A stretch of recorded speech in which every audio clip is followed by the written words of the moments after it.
Welcome to the Fourth Step Podcast. On each episode, we interview recovering addicts and learn their story with addiction. Through exploring personal journeys, we get a glimpse of the depths addicts fall to and their path in recovery. We hope you enjoy the episode. Okay. Welcome to the Fourth Step Podcast. My name is Kevin, and I am an addict. Hello, Hi, Kevin. Hello, my friends. So today we have as our co-host, Josh, addict. Hi, Josh. Hola. And then we are interviewing an anonymous woman, and we are going to call her AI or Pal or whatever it is, but we're going to keep her anonymous today. Yeah, and if either one of us forget, we can always just edit out the name. Yeah. So how do you want to introduce yourself? I know it's a little awkward, right? It is. It's actually What about it is awkward? not because I think in the meeting setting, right? It's you raise your hand, you say your name, you say you're an addict, right? And so, but also I believe in the anonymous part of our program. Yeah. Right. And I think that that's really important. Yeah.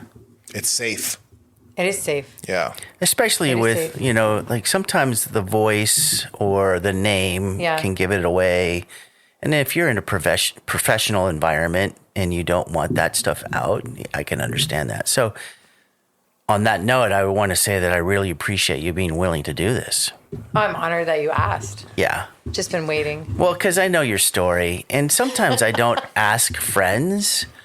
One, because like your name could be really hard to keep anonymous. Mm-hmm. And two, it's kind of personal. And Yeah. I'm going to ask some personal questions and Josh is going to dig in. Yeah, I can tell. And I think too, we do this thing where we come to meetings and we like take our skin off. Yeah. We get more vulnerable in this program than I've ever been in my life. Even friends, family. I think that we know each other on a deeper level here, which is True. a gift. Yes. All right. So your clean date. 11/5/01. Just How many- celebrated 23 years. 23 years. Yeah. Congratulations. Crazy. Thank you. Yeah. Thank you. That's a long time. Yeah, I had no intention of staying here for this long. Yeah. None. No. So just for reference, I knew my friend here since the first That was close. You almost week. Yeah. almost slipped right away. Yeah. The first week of her getting clean. Mm-hmm. And so I can call you if you start lying. So call you on it. What about your childhood? Where'd you grow up? Yeah, I grew up in a small town, Half Moon Bay. Yeah. And I remember when I was a kid, we moved there. I have a funky name, right? We were Jehovah's Witnesses, which just made us like stick out even more. Like, could I be any different, right? And then as a kid, you just don't want to stick out. Like, I didn't want to stick out, You just want to blend in. You want to be like everybody else. You want to be like Becky. You want to be like, you just want to be anybody but yourself, right? You're not comfortable in your own skin yet. And when I was a kid, near where I lived, I was in a major car accident and the left side of my face was ripped off and reconstructed. So I started the school year. Wait, so like a horrible car accident? Did anybody else get hurt? Yeah, a lot of people did. Nobody Wow. died. I was the most severely injured Where were you sitting in the vehicle? behind the driver. And how did the accident take place? Like, what happened?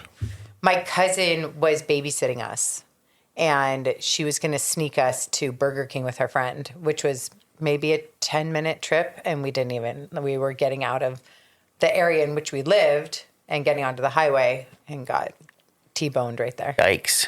So I was in a VW Bug. you were merging and somebody... No, we were pulling out to turn left. So we were crossing over traffic to turn left to go into town. And My parents didn't know we were in a car. Somebody ran a red light? No, the driver of the car we were in pulled out in front of a car he shouldn't have pulled out in front of. He pulled out in front of a truck, and we were in a Bug, an old VW Bug. Brutal. And so we spun. I've been in quite a few accidents. It's such a Traumatic. fucking traumatic experience. Yeah. Yeah. The bad ones are like I think about them and I'm like, it makes my face get weird and my head start. I like want to cock my head to the side and put my hands in front of me like, get the fuck away. Yeah, I mean, I didn't see it coming. I remember waking up to the jaws of life and the fireman in my face. Like, that's what I remember, but So let me ask you, you remember that incident? I do. I remember waking up. Yeah. So Yeah. did you have trauma around that? Oh, yeah. I mean, I mean, your whole face had to be reconstructed? Yeah, the left side of my face had to be Bone or just reconstructed. flesh or both? Flesh. Flesh, It's okay. like 400 stitches, reconstructive Yikes, surgery. and that's a couple lot. Other surgeries post that. That's crazy. You would That's a never you would whole- never know that. Like your Thanks. face They is did a really good job, I think. Yeah, They did an okay. crazy. I mean, I can still see it, of course, but, you know, and like how this plays in is then I go to kindergarten, first grade. I go to first grade and I'm covered with scars, right? I mean, because it had just happened. Yeah. And so kids are not nice.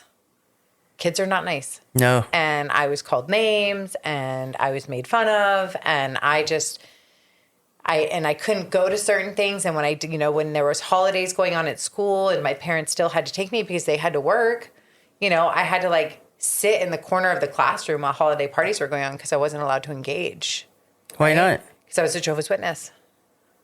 Oh, forgot You about see that how part. this is all like compounding, right? So this is like a cyclical type of trauma Yeah.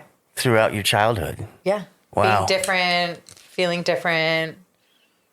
I think that's the story for a lot of us, Oh, yeah. that we It is for me. don't fit in. I mean, I have yet to be at a meeting and somebody comes in and is like, I'm so comfortable in my own skin and always have been. I just really like to get high. I'm like, I've just never heard that. Yeah, my Like, childhood was fantastic. Right, exactly. All my family loves me. Yeah, I've heard this before, and I've said it myself that people will start out as share, like I came from a normal family. Both parents were divorced. I got beat. Alcoholism, just normal for us. Yeah, nothing strange, like beautiful family dynamics. The weird thing is that because it's normal for us, we take it as normal until we start doing some. Well, until we start doing some. I start doing some work Yeah. and realize like that wasn't fucking normal. No, That was not normal. Yeah. no. There's nothing normal about that. Yeah, that's That true. wasn't okay. No, so you're like in grammar school, and you're still getting this trauma going on. What's leading is anything leading up to you not wanting to feel the way you feel? I mean, that, right? Like, I don't know that there was any specific event. Because in all accord, like, I did actually, my parents were both hippies growing up. Hippie Jehovah's Witnesses? No. Before they converted. They were on Haight Street. Oh, really? Like, yeah. That's an interesting. Like, they hung out flip-flop. with Janis Joplin. Like, I mean, it's totally, if you've ever seen that movie, what's that movie? Where the guy travels with the band. Oh my God, Almost Famous. Yeah. Like, that was kind of my dad's life. And Wow. so, but they also, my parents both had really traumatic childhoods. Very traumatic. Terrible. And so when they had me, I was their first. And when they had me, they really wanted to do it differently. But with that came a lot of expectation. And so while they were like, my mom was always very much like, we survived this horrible childhood. We've done everything we can for you differently. Therefore, you must be perfect. You're going to go to Stanford. You're going to be super successful. So they had like high You're- expectations? She did. My dad didn't. My dad was like, Your mom did? Did yeah, she actually say things like that to you? yeah, kind of. Yeah. I mean, yeah. I've given you everything I never had. Like, basically, what's your excuse? Wow. There was a lot of pressure. And then, so me being the alpha that I am, she was an alpha, I'm an alpha. As soon as I got old enough to rebel, that's what I started to do. And it just fried her. She called my friends the dirt kids. The dirt The kids? dirt kids. I started smoking. I got kicked out of the fellowship, the Jehovah's Witness fellowship. okay. I got kicked out of that. And then it was like, once you just kind of start these behaviors, it's like there's only so many limits that you have before everything goes out the window. And when I started doing drugs, I was like, So how did that start? What led up to that? I mean, I think in middle school, it all started with, I think we were smoking pot out of a Coke can. You know what I mean? Like, But how'd you get introduced? sleepover. Was at a friend's house. Yeah. Let's sneak out and go to the park and smoke pot. And And you've we didn't never have done it anything. I before? don't think we really knew what we were doing. And no, I had never done it before. And we got a Coke can. Was it an apple, a Coke can? I don't remember. And we got high at the park. And we went back to her house and we ate a lot of food and we laughed. And, you know, her brother was going to wake up their parents because he thought we were acting too silly. But I just remember being kind of free, like relaxed, like, oh, okay, like I don't have to think about anything, you know, I don't have to deal with anything. Like I am good enough in this moment. And frankly, I don't even care if I'm good enough in this moment, right? Like I'm just checked out. So was that a revelation at that Yes. minute Yes. that it hit? Yes. Yes. Yeah. And there was a little bit of like defying my mom too, right? Of like, take that, you know, watch me do this. Yeah. She didn't know. And then from there, it just opened. How everything. old were you that first time? God, that was probably 7th grade, I would say. And before that, before that, it was cigarettes. I would steal my aunt's cigarettes. I actually lit, oh God, should I even admit this? I mean, it's a Well, it's four-step kind of back. late now. I actually lit a hilltop on fire Oh, with a cigarette. Me and a couple of my friends, like helicopters had to come. Like we like lit that shit on fire, and we blamed it on somebody else. It's terrible. It's terrible. Anyways, yeah. Sounds like some pretty regular. Totally. It was harmless. It was totally harmless. It was harmless how it started. I got caught playing with matches so many times. And then one day it just catches fire and it's I'm lucky I never burnt anything down. I did. Yeah, I was playing with matches and I burnt a hill down. Right? And my dad was friends with the fire chief. So the fire chief came over to the house with a binder full of pictures of burnt up people. wow. Sat me down at the dinner Scared straight table. type stuff. Oh yeah, big time. I had to sit there and look at these pictures Oh, that's of crispy terrible. people, and that was their way terrible. of punishment. horrible. Yeah. Welcome to my life. No trauma there at all. No, None. no. So you got This is fucked up, Dad. What's going on here? shut up and look at those pictures. Yeah, That's terrible. your like your start sounds like the same Harmless, as many Yeah. people. harmless. Just But once you had that first realization, then how did you chase that? I just wanted to do that whatever it was. Yeah. If I took something, I felt different. That's that when was you all of a realized sudden the concept. You can change the way you Right. feel with something. Right. Right. I felt empowered. I felt like I had a superpower. I felt like nothing else mattered, right? It changed the way that I felt. And for that instant, I was okay. Was there any other trauma in your childhood besides like the car accident and then everything that was attached to that? I mean, Your parents, your mom, your sister. my parents suffered trauma. And trauma can pass from generation to generation. Generational trauma Right. is true. Generational Yeah. trauma is real. And they worked really hard to not have that carry into our childhood. And I did not suffer what they suffered, right? Like, it was statistically, I don't know how that happened because on all accord, I should have had a very different childhood. But I still think there was some residual stuff that came with them. Like my mom's expectations that like, Right. you have a very different childhood. These things aren't happening to you. Therefore, you are going to be like the president. You know what I mean? Like you have to be perfect because I've given you everything I never had. And then my dad was like, yeah, just don't do heroin. And I was like, okay, cool. You know, like, Thanks, Dad. like, you know, and my mom would get so mad of like, you should be perfect. And my dad's like, I think she's doing pretty good. Like, do you remember where we were at her age? You know? And so they That started sounds like to the fight. inner voices inside of me. Battling back and forth. Yeah, like when I start struggling, like there's this little quiet, like almost like it's not even a voice. It's more like a feeling of like, why don't you have this figured out yet? Yeah. What the fuck is wrong with you? You're doing all the things, you've done all the stuff, and you're still fucking up. Like it's this thing that tries to attack me, and then there's like me or my support group that is like, you're human.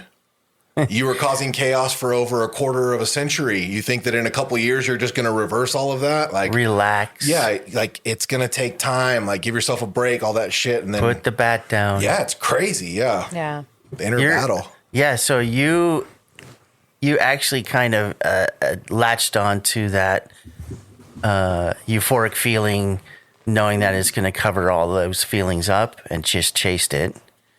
And so from the very first time you got loaded to you got clean, what was that compacted? Because it was a short period. Oh, that was nuts. Yeah, tell us about Nuts. So, I mean, like doing, smoking pot in the park was the most, harmless thing that I did in my using. And that quickly changed. And so what I did know is that I took something I felt different, and that was rad.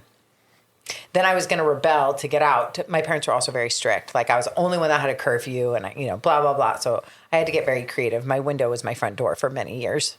Like, I just would sneak out all the time in the middle of the night. And then I got introduced to my drug of choice. And once that happened, it was game over. What's your drug of choice? It was meth and coke. And what form of using? I snorted it. To start or the whole time? The whole time it did turn into a little bit of smoking it, but I didn't like the way that made me feel. And so also it was too much. It was too much paraphernalia. You get caught when you're snorting it. You have a credit card and a CD and a dollar bill, which you have on you. Anyways, back in the day, we had CDs in our cars, right? That was a thing because that was the time. And so I knew too many people who got busted from having Pizos in their car, and I wasn't going to be one of them. So I was going to outsmart everybody else. Piezo? A pipe. A glass pipe. And I wasn't going to have that. And so, You were smart. Very. I was always, my mind, I was always 3 steps ahead, but really I was just 10 steps behind. But you're a genius. And then once that happened and I got into that, like my girlfriend and I were both straight A students in high school, principal's honor roll. We were always like, school was so easy for me, right? It came so natural. And I had to work hard to fuck up in school. Like it took work. And I remember my girlfriend and I both were just off and running. And because we both found it around the same time. And we didn't tell each other that this story gets a little bit more twisted. And you were doing drugs behind your best friend's back? No, not necessarily. I had tried it away from her with a different group of friends, but she was trying it on her own. And then we told each other about it. And then the stars aligned and you became meth friends. Meth friends fucking forever. crank buddies, dude. She's still out there, unfortunately. Oh, is she really? Yeah, That's sad. She's still out there. That's a long time to be out there. Terrible. We've lost her mom. Her mom, I didn't know at the time, but her mom was the one that we were getting it for. Wow. Found that out later. But there used to be this show. I don't know if you would know it or not, but it was after school. It's called the After School Special, right? And it was like, this is your brain on drugs. And then there would be like stories of like, using. Jenny and Becky were living a great life, and then they did drugs, and now they're all, fucked up. And that was us. And we used to laugh about it. And we would laugh that we had turned into the After School Special. And we thought it was funny. And the people that we were hanging out with and the things that we were doing, and like, it just got so crazy and insane. And in the end, I was hanging out with some people in South City that were about to kill each other. I remember they were running a counterfeit operation. Not bad. And I just remember thinking like, what the fuck am I doing here? I just want to get high and go bowling. And these people want to get high and kill people. Yeah. How did I get here? Like where did I take a wrong turn? So what was that time period from the first time you smoked pot in the park to then? So that was probably when I had graduated high school. So it was between 18 and 20 was when things got really bad. So that's a pretty short lifespan right there for using. Yeah, but when they say that it's jails, institutions, or death, like that's all that was. I started to pay attention. Like I'm a very tangible person. I'm a data driven, right? We were talking about this last night, data driven, and I'm watching the data and like people are going to prison or dying or going to a recovery facility. But I didn't know what that meant. I had no clue what that meant. Yeah. No clue. There's any legal ramifications? None. Nice. Got lucky. None. Yeah. I got away unscathed numerous times because You're so smart. no, Because she wasn't carrying a because Pizzo. I didn't because I wasn't carrying a Pizzo, and because I didn't look Criminal. Like, I had a job. I worked in an office during the day, and at night I slang. I was selling drugs at night. And I remember going to the city. Doesn't I sound was like going there's a lot to of time for sleep there. Hunters, no time, none. Who's got time for that? I went up to Hunters Point with a friend of mine who had no idea what I was doing, right? Because I lived this like dual life. Yeah. So I go up to the city, and I have 500 hits of ecstasy in my pocket, but I'm also wearing my slacks from work and a blazer. Okay. Right? And my license plate says Half Moon Bay, or my license says Half Moon Bay. And the cops pull me over. And I get out of the car because I have open containers in the back of my car, in the back seat. And I lean against the back window so they can't see them. And I'm like, oh my God, I'm so lost. And they're like, oh ma'am, let us guide you out of here.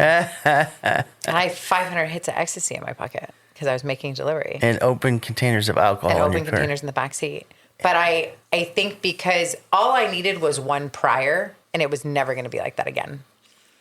I remember one time being at a gas station in San Bruno, and the cops pulled up, and I was setting up lines on a CD in the center console, and by the time I saw them, they were up on the back window. I flipped the CD into the side pocket of my car quickly. Everybody that I was with got arrested. They all had warrants out for their arrest. You're kidding. I was the only one that didn't.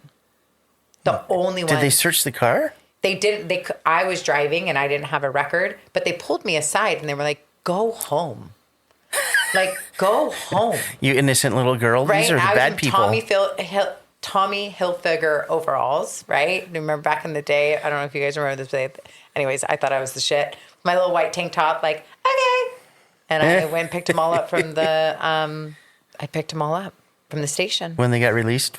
And I remember pulling up and the dogs were going crazy because they could smell the shit in my car. That was Nice. like in the side pocket. Wow, you didn't even bother cleaning that up?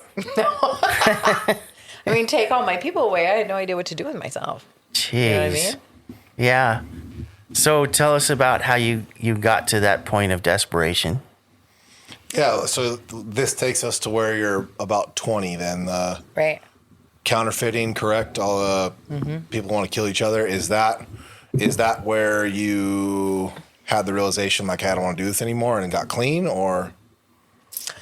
So my girlfriend, my best friend that I was using with, went to jail. Around the same time? Yeah, around the same time. She had moved it to San Diego. And I was now getting drugs for her mom. Oh, wow.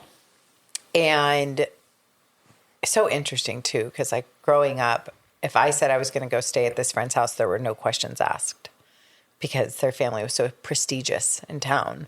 Like, little did anybody know what we were doing behind closed doors in the closet, right? Nobody knew their mom was Nobody knew. And getting gacked super gacked and had been for years. off of your drugs. Have been for years. And which also just amazed me. And I was like, oh, I can figure out how to do this for the rest of my life and nobody will know. You know? But her daughter, my friend, had moved to San Diego and of course, like, was trying to do a geographic, and we find the people that we find. We are creative and we are resourceful. And so she just got plugged in down there with a new group of people. And it got really bad. And I knocked myself out one night because I was so tired and I had been up for so long, and I drank a bottle of NyQuil and went to sleep. So I didn't wake up for like 2 days. And when I did wake up, like, my phone was ringing like crazy, and I find out that my girlfriend's in jail and that she had gotten busted with a pipe in the car. Oh, duh. Fucking peasers, And dude. Everybody she knows was not in to have jail, paraphernalia. And I was just like, what are we doing? And then at the same time, there was this big drama about all those people that were doing this counterfeit operation, which I didn't have anything to do with. I was just around them. Yeah. And it got really ugly. And everybody wanted to kill each other. And they got busted one night. And so I happened to not be there where they were, and they had tried to spend a bill at Home Depot, and they got followed. And it turns out that people had been, you know, watching the house, and they all got raided. But because I wasn't there, the main guy thought that I had something to do with it, which I didn't. I've been in those we shoes. see how God, you know, looking back, I see where God played a part all those different times. But I just didn't happen to be there. So now there was something out. People were coming after me. And I'm like, still just this small town girl from Half Moon Bay. Like, where did things go wrong? Yeah. You know? And so I didn't know what to do. And the person that had introduced me to my drug of choice, he had gotten arrested because he was my friend before using, and then introduced me to my drug of choice. And then he got arrested and had stayed clean and would contact me, and I wouldn't meet up with him because I didn't know what to do. Like, well, I'm going to see you and we're not going to get high. What are we going to do? Right? I Yeah. don't know how to connect. I don't know anything about that. And so he called me right when everything was just coming to a head. And I showed up. I don't know how else to say that. I showed up to meet Wow. him. Do I know him? Yeah, you do. I thought You so. do know him. Yeah. And I showed up to meet him. We flew kites. And I couldn't even really speak, you know. I just knocked myself out for 2 days with NyQuil. I was super out of it. And he listened to me even though I could only speak sentence fragments. I felt like my brain wasn't working. And he I said, know that feeling. I think you Fuck, should. I do that regularly. Right? I did that yesterday.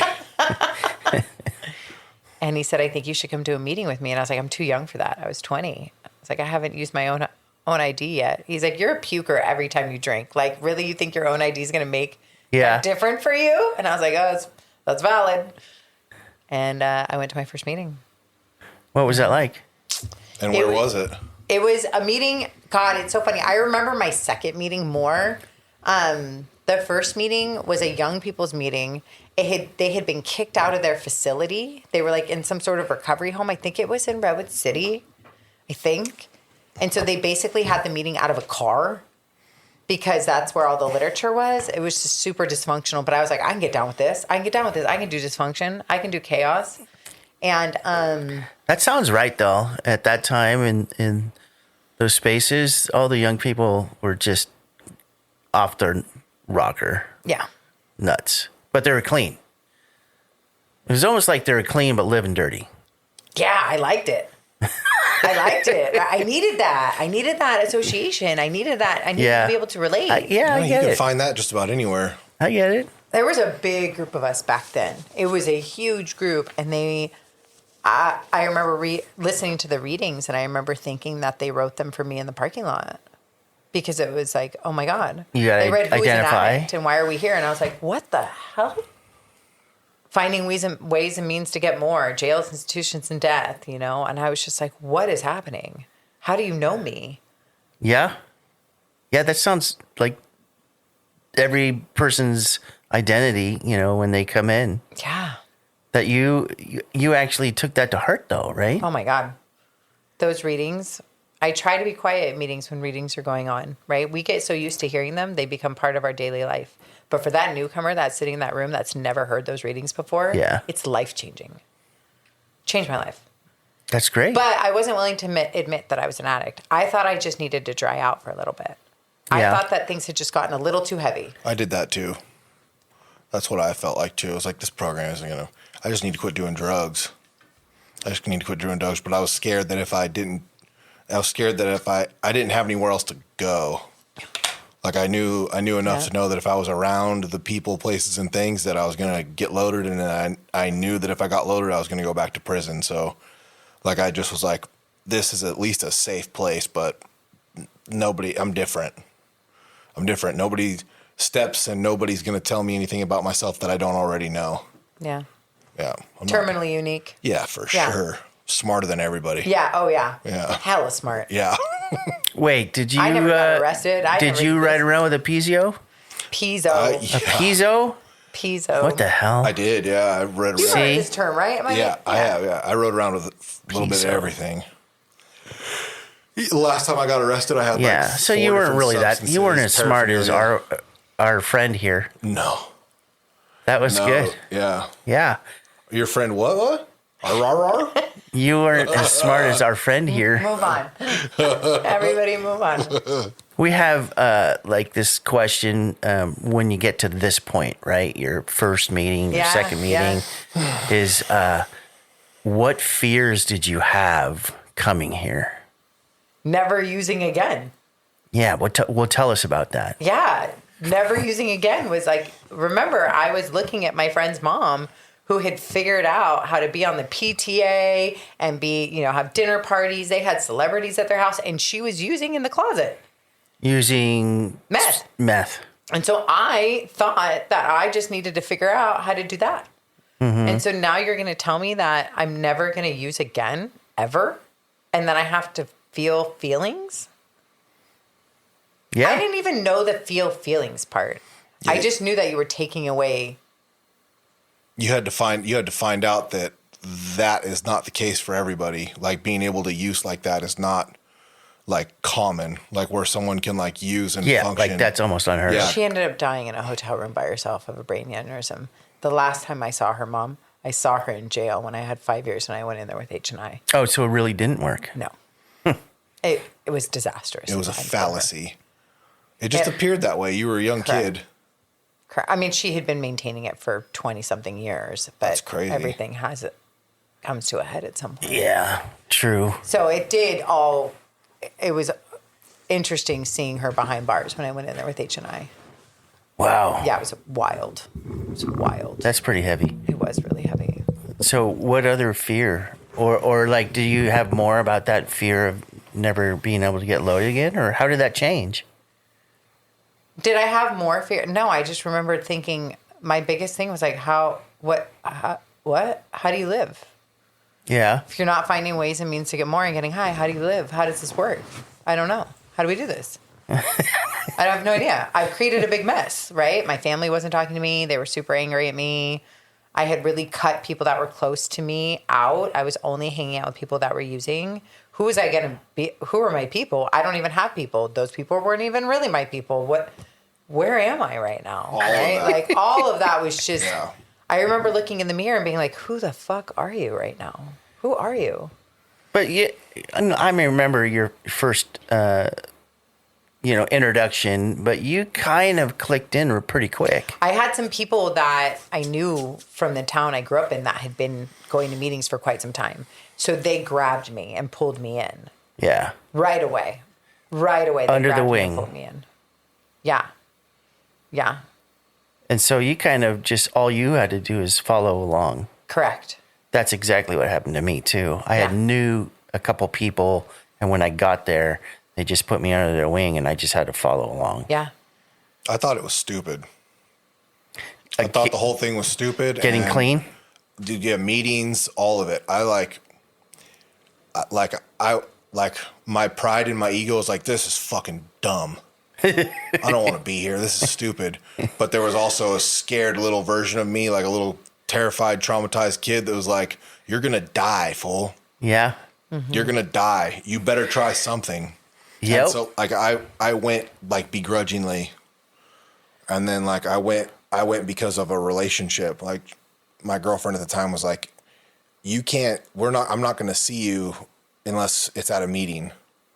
And so like that started it for me. That was just enough to like get me in a meeting, and then Whatever it takes to get us here. yeah. Right? Yeah. Yeah, I'm still to this day grateful for that, you know? Right. Yeah. Like- I got clean for my oldest son. So he didn't have a father in prison or dead. And so And then later you found out you got clean for you. I still say I got clean for my son. I stayed clean. Clean for you. for me, yeah. Yeah. Verbiage. Yeah, Yeah. yeah.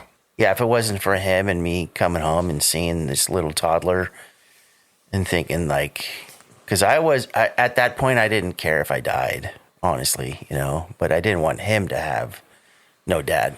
So, but your fear of never getting loaded again, did that also tie into the fear of people finding out who you are, getting to know you? Yeah, of course. But first, I think the fear of not getting loaded also came with the fact that I had no sense of self.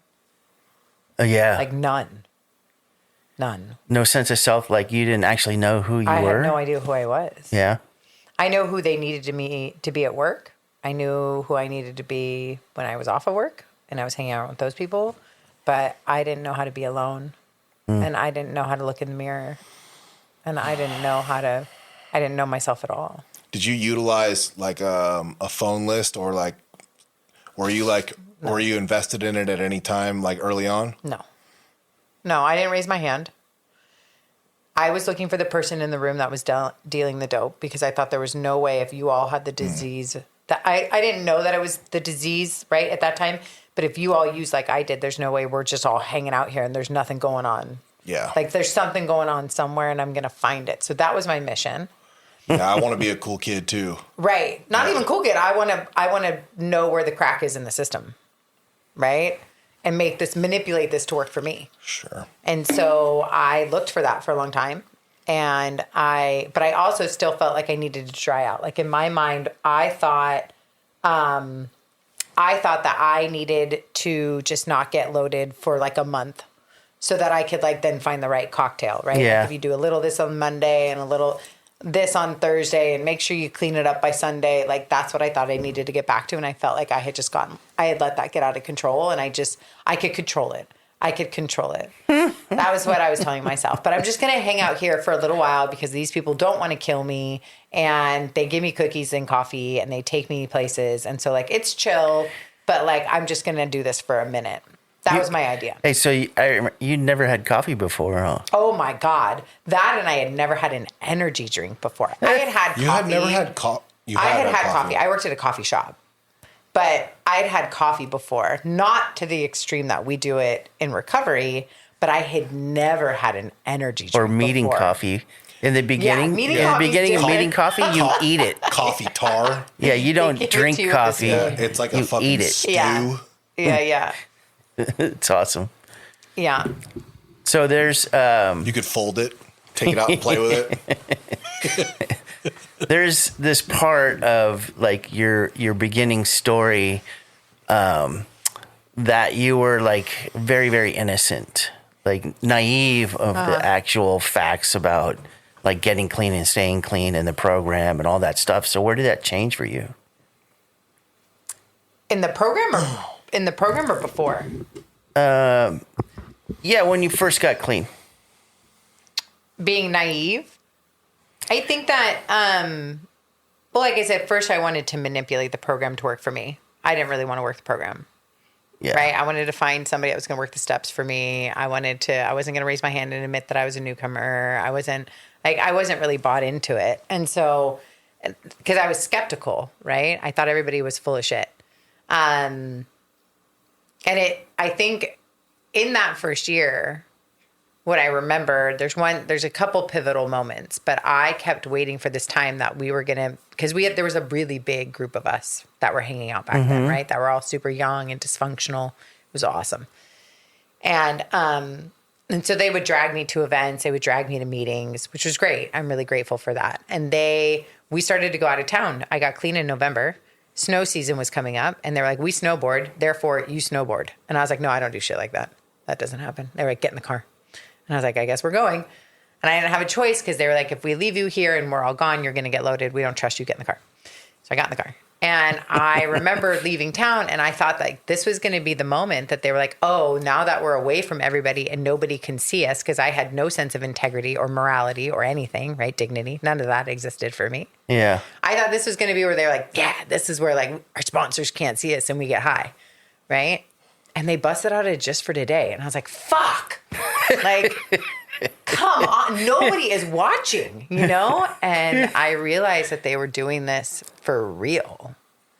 And I was like, oh. So that sounds like the pivotal moment. That was like the pivotal moment when I started to see what people were doing when nobody else was looking. Yeah. It's that NA gang. We were deep. We Lifestyle deep. change. Yeah. If I would look back at my very beginning, it was super similar because in the 80s, you know, like there were parents. The thing was the parents would send all their kids to rehab, right? So there was 30, 40 young people running around at meetings together. And it was the same with your generation too. Yeah. I mean, hacky cell sack phones in the weren't what meeting. they are now, right? Like, Yeah. And I think that really changed it. Like you called somebody, you said you were going to be there, therefore you had to show up there, right? Because True. there was no way of communicating in between. Like we kind of had cell phones, they were expensive still, not so like you didn't, you know, you had a meeting Razors. point. You just went to the meeting point, and it was Sequoia Station. Flip phones. Motorola Razors. This is before that. Yeah. This is before that. I had a Nokia. It's like this big. You Yeah. know? It's like hello. but it was expensive, right? Like they weren't what they are today. And I'm so grateful for that because one, nothing got recorded in early recovery, right? We didn't have camera phones. Thank Right. God. And we were menaces. We were crazy, you know, we did crazy stuff, but we didn't get high. That's what we didn't do. It was innocent fun. So that changed everything for you, that first fear then. Correct. That fear was gone then. That fear of like, well, I mean, there was still the fear of like, oh my God, who am I? Right. Yeah. But the fear of being bored by not getting loaded was out the door. I was probably more exhausted being here and being run into the ground because we were doing so much stuff. But it was, there was this feeling, the sense of belonging that I hadn't felt since I don't know how long. Yeah. There's a thing that we say, like when we first get clean, or a lot of times, like, you know, stick with the winners. And, you know, I've had people like have opinions about that phrase. And, you know, like I thought we were all winners and it's true. But in the concept that I was taught, that stick with the winners, were people that had just a little, for me, this is what I was taught, just a little bit more program or spirituality or whatever it was that I was missing. That was a winner to me because they were actually the work. They were doing work. And did you ever get to a point where you're like, oh, I want what they have? Absolutely. I mean, my first sponsor. Yeah. Right. My first sponsor, she's still clean today. I love her dearly. I remember what she was wearing when I asked her to be my sponsor. Oh, that's pretty She was the clear. secretary of the meeting. She actually put the overalls on that I remember meeting her and like sent me a picture for, I think it was like my 10 or 15 year anniversary. It was really sweet. But what I saw for everybody when I first got here is like everybody had what I called at the time like this red light special, right? And like what I meant by that was everybody had this, I don't even know how to describe it. I don't want to call it serene. I don't want to call it sense of peace, but like maybe it was just being in a room with people that weren't getting loaded and that were in a solution. And I could see it on them. And I was like, oh my God, like, what is this? Right? Like people laughing that I would look around the meeting, the Monday night basement meeting in Menlo Park. And I would look around and be like, if we weren't in this room together, would we even stop and talk to each other?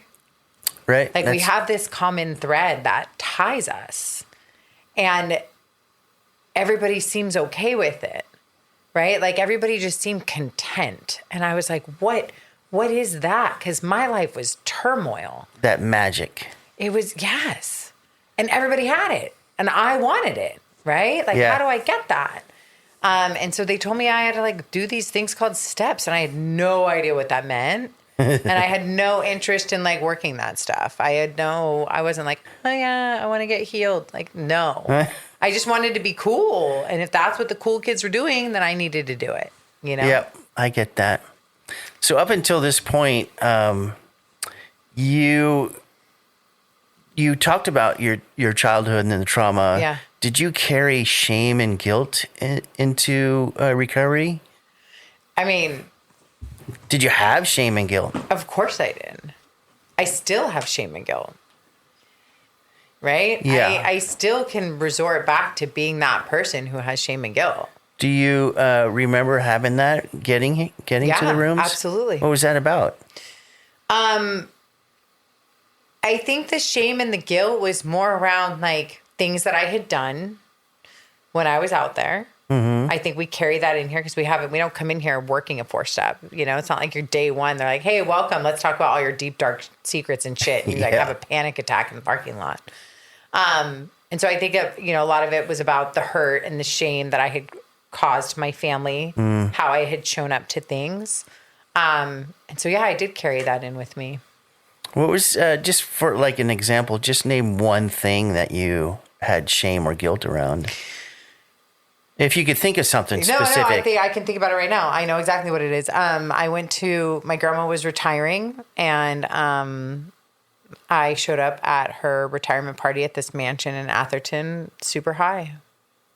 with my, you know. It's a pretty ritzy neighborhood to be having a Oh, retirement. it was bougie. And the reason why, I mean, not only do I remember it, but there's also a lot of pictures from that night. Oh. And I'm super Have you high. loaded? Oh yeah, I'm super loaded. Gacked out of your mind. And I'm trying to play it off, and my family's embarrassed, and I'm trying to keep it together. And Did you end up being the black sheep of your family? I mean, my family's full of addicts. Oh, yeah? Yeah. So, I mean, I was the black sheep of the West Coast, sure. But, you know, I definitely was ruining my mom's narrative and her plan. Definitely ruining all of that. Yeah, that's pretty. That's a significant shame to carry with you.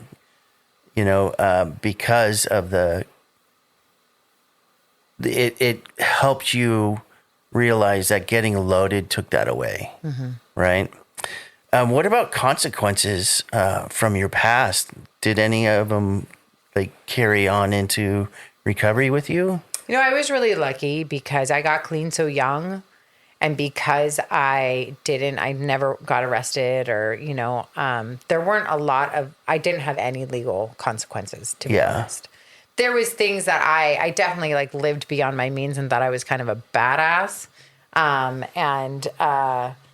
You know, in that context, yes, absolutely. I had to pay for some financial stuff that I had gotten myself into, buying cars I shouldn't have bought. You know, I always wanted to be accepted and cool and look it on the outside. And so I had a lot of that stuff, but You wanted to be a baller? I did. I so badly wanted to be a baller. But I didn't really have a lot of consequences coming in. I mean, I had to repair my family for sure. Yeah, but nothing heavy. Like you said, you didn't get arrested. You don't know. No prison term or anything like that. What about like anything happened to you physically?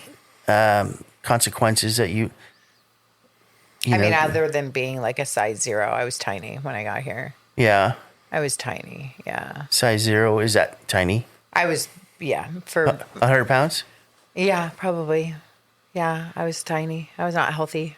Yeah. Meth will do that. Size 0.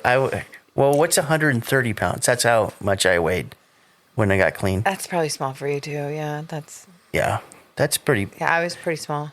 I had somebody in recovery come home and come to my house with me, and like the first month, I had a box of stuff from when I had moved, and I knew I had like bongs in there and, you know, paraphernalia in there, and I knew that there was a lot of CDs in those boxes that still had residue on them that, you know, left to my own devices, probably would have like taken a little taste, you know?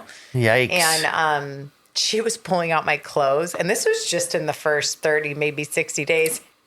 It's amazing how fast that stuff can reverse itself. Yeah. Especially when you're going to Denny's. Right. And all the shit that we would go eat before and after meetings. And she was holding up clothes, and she was like, whose is this? And I was like, I fit that a month ago. And she's like, whoa. So believe it or not, that's funny you say that, because believe it or not, I actually kept one piece of clothing that You did? Yeah, I still have it from 38 years ago I found one yesterday. that you kept from. I had no idea I had it. Yeah. I'm like, I've been loaded in this thing a bunch of times. All right, so the piece of clothing that I had kept, like Josh had a piece of clothing he just found, but I kept a black leather vest that I used to wear when I was like, I wore it when I first got clean, and I wore it when I was getting loaded too. And it's still sitting in my closet, and it's a size small, and like it wouldn't even fit Jake a couple years ago. Did you wear a shirt under it or just the vest? Just the vest. Just the vest. Yeah. I really need to see this. It was like typical at the time. Like you look back at movies like Warriors.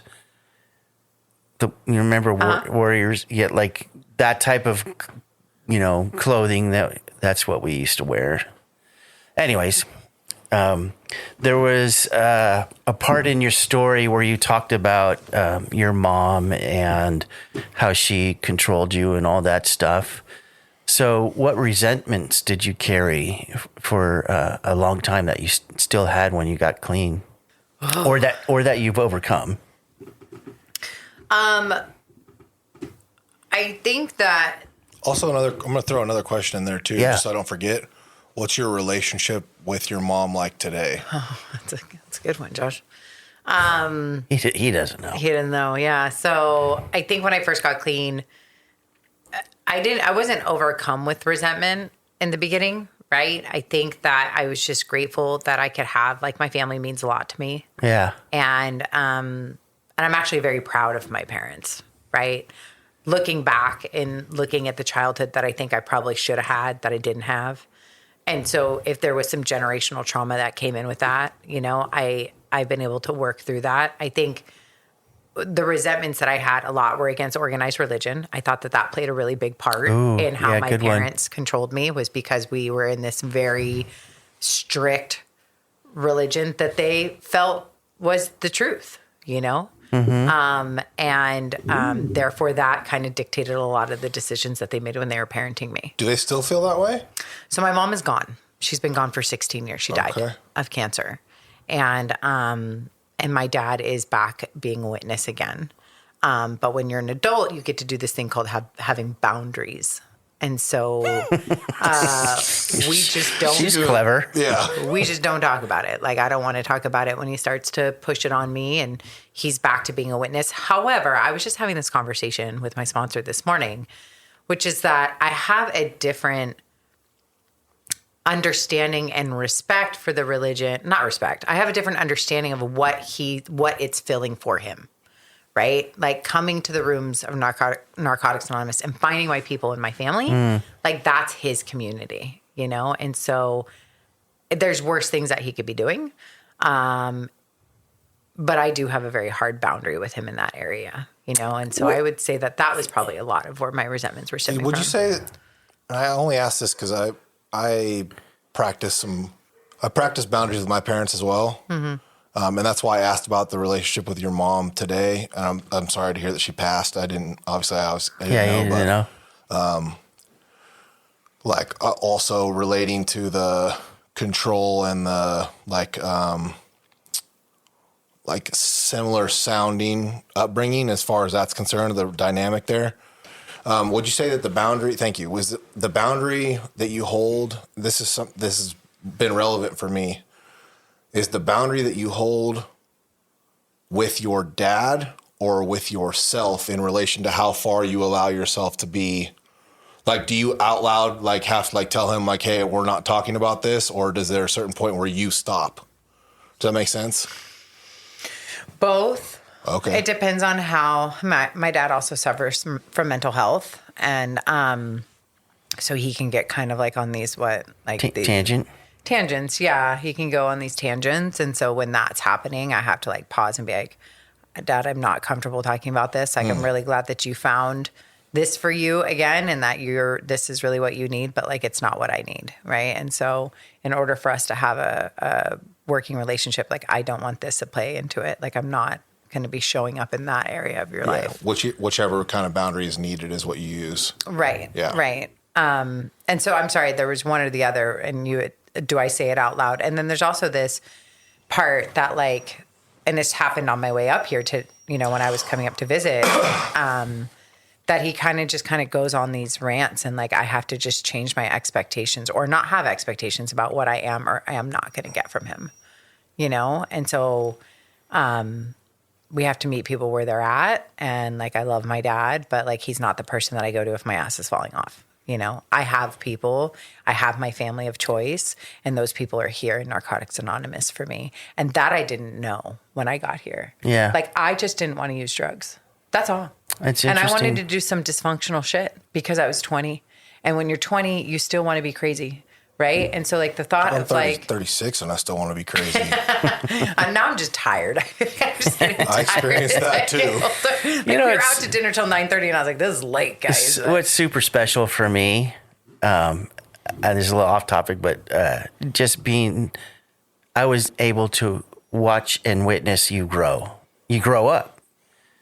And so you're this full. He's got to watch a lot of people grow up because he's been around for so long. I know. That's a dig right there for being old. He hates me. But so the resentment, I was going to ask you. I mean, you did get clean when I was 5, but anyways. Suck it. Got Okay. clean before I was born.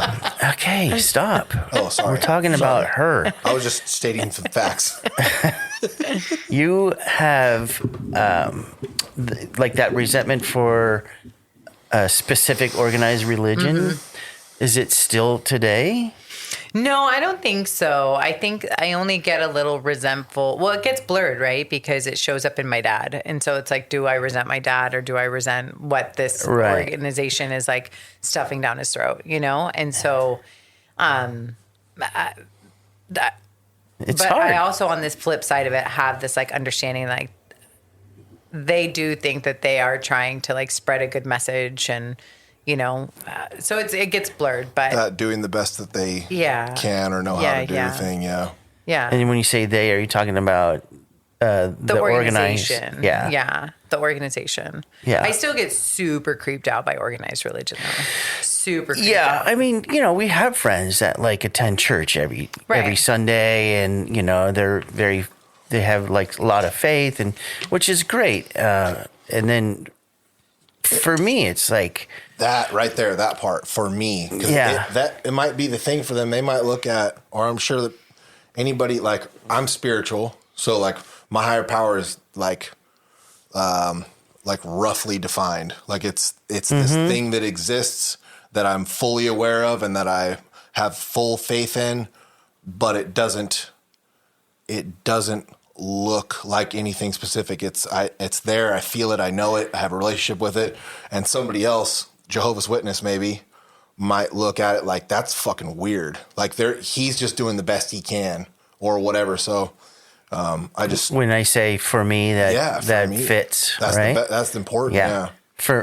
For me, I have a hard time with it. I did organized religion when I was a child, and went to like Catholic schools and stuff. And I wasn't even Catholic. I was a different religion. But the fact that you when you find out later in life, like a certain church or organized religion has an entire team of lawyers just to deal with like priest molestation. Like that is something I can't get on board with. Like, Right. why? Yeah. Okay. So that's just like a resentment that I still have a hard time with. And so Yeah. that's where I just trying to get at is if there's anything else besides like organized religion or. Do you mind if I ask uncomfortable questions? No, that's fine. Okay. Well, I don't know if they will be, but it's possible. So, before your mother passed, how long ago did she pass, by the way? 16 years ago. Okay. And so did you have resentments with your mother before she passed or after getting clean? And then also, were you able to clean them up with her before she passed? Sure. I mean, she and I had very open conversations, about what I was resentful at and how I felt like she put unnecessary pressure on me and how I wanted to defy her. And, we had those open conversations. Were you able to have them without feeling like you were right and she was wrong? Or was there like still...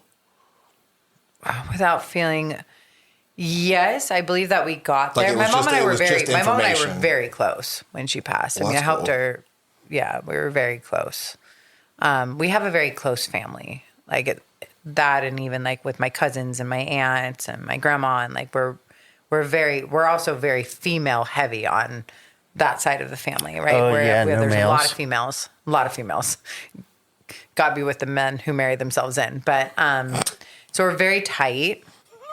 And that is important to me, that unit. And unfortunately, we've lost a lot of them at this point. My aunt's gone, my grandma's gone, my mom's gone. But we were able to have these conversations. And most of the time we had these conversations sitting on our bed. Like that was like our safe place. And we would talk. And she told me a lot about her trauma, which I won't share here because it's not widely known. And she trusted me. She trusted me with that information. And I got to kind of have empathy and compassion for how she was doing the best she could with what she had been Yeah. dealt, and she was trying to protect me. Yeah. And she was trying to save me. How she was going about that was maybe not the best, but like she would always say this, and this always made sense to me, but she's like, I've never had a 14-year-old before. I've never had an 18-year-old before. Like she was doing the best that she could. And so, yeah, we did work through it. And I would say if anything now, it's like I try not to, but when I do dream about my mom, like we're fighting and I'm mad at her for leaving. You know? Life is such a weird thing because it's like there's a vague like this is kind of what it's supposed to look like, but there's no like blueprint for raising a family or like having a friendship. Like if these two people are doing things that other people are looking at and being like, what the fuck is going on over there? How are they even coexisting? But it works for these two people.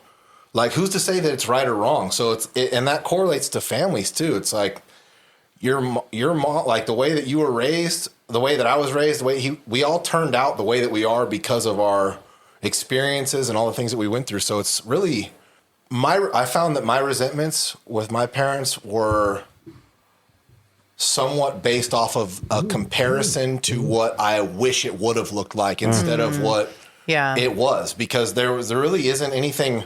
Like, it was rough for sure, mentally and emotionally as a kid. It was rough, but like, I mean, there's a lot of things that I wish hadn't happened, and like in that vague definition, they don't necessarily fit there. But were they fucking wrong? I don't know. No, I don't. So who knows? That whole point right there is like something that rings true for a lot of people that actually like do the step work through their around family and stuff. Is especially for me, the turning point for me was when I found out what my parents' childhood was like, and so that crushed the resentment.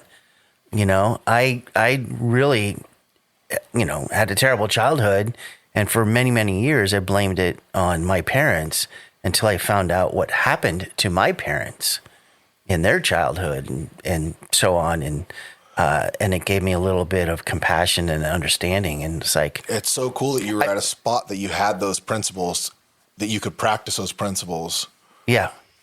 And so I still have those boundaries that you talked about.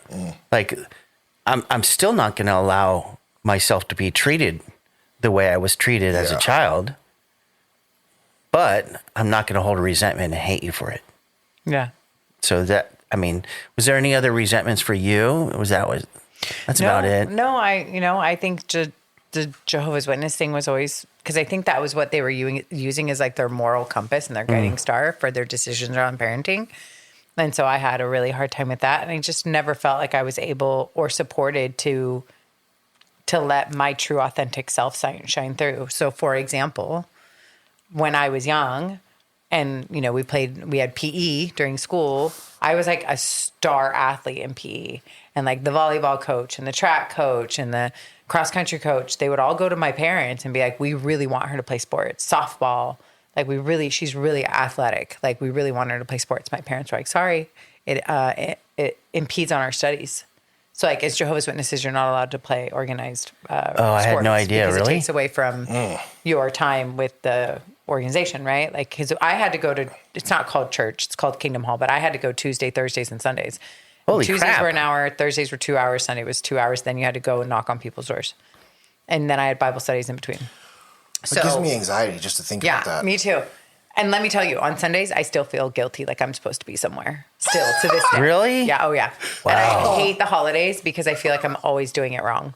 Because I didn't have a Christmas tree till I was 18. Oh. So I always feel like I'm doing it wrong. It's so weird how that stuff It's so follows. much pressure. Kind of to your point, like you were saying, what it's supposed to look like. Yeah. What is it supposed to look like? Yep. Right? And like, I feel like I don't know what it's supposed to look like, because I don't a think lot of people are anybody like, does.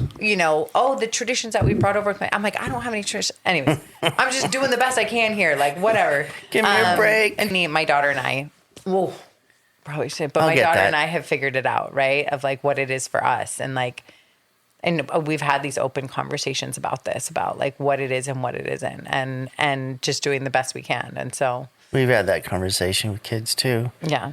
All right, so enough of that. What about reservations? Tell us about a reservation that you had when you first got clean, besides never being able to get loaded again. Okay, well, this is kind of funny. So it does have a little something to do with getting loaded. But, back then, like, pot wasn't legal, mushrooms weren't legal. Like, none of that. Things have really changed over the years, right? Yeah. I remember when I got clean, y'all used to talk about Zima. Like, Zima wasn't even out yet. Like, Zima's that's not even a thing anymore either. But one of the things that I remember saying is I was like, well, I hear you. Like, okay, all the things, right? All the hardcore stuff. But like, I'm still going to do mushrooms once in a while. Like, you can't be addicted to mushrooms. And they were like, no. And I was like, no, it's fine. It's fine.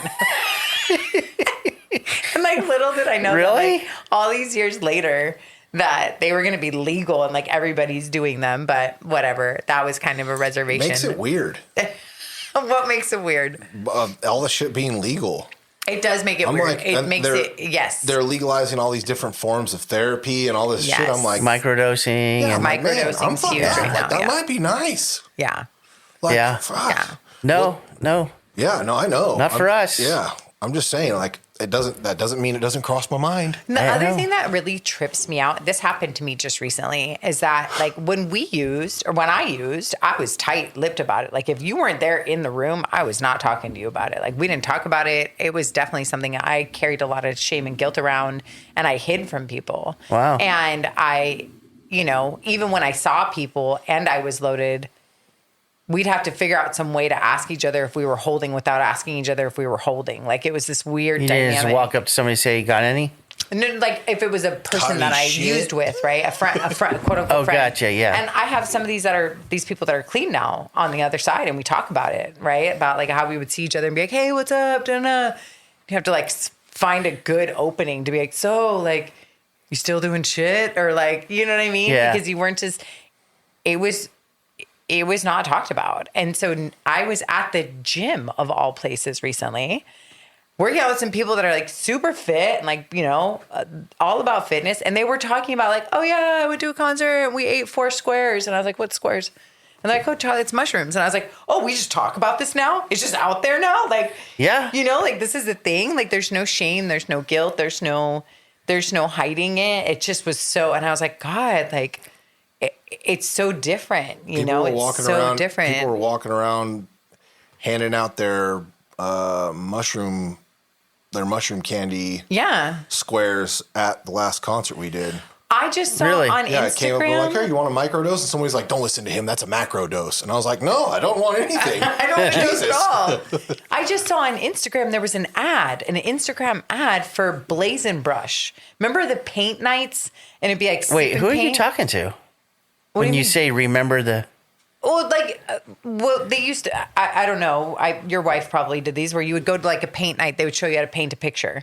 Now they have it where you go to like paint the picture, right? Like you go to this thing and they're like, okay, we're all going to draw this but you're tripping. Scenery. But now they pass around joints, and it was an Instagram ad, and everybody's puffing on a big fatty and painting. And it's like just out there in the world. Like that's what we're doing. We're all going to Blazing Brush. And I was like, are you freaking kidding me right now? That'd be crazy on acid.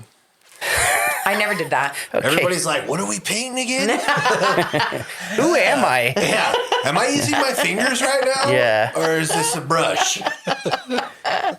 So that was a reservation that I had. I was like, you can't get addicted to hallucinogenics. And they were like, no, you can't do that. And I was like, no, I'm going to. And I didn't.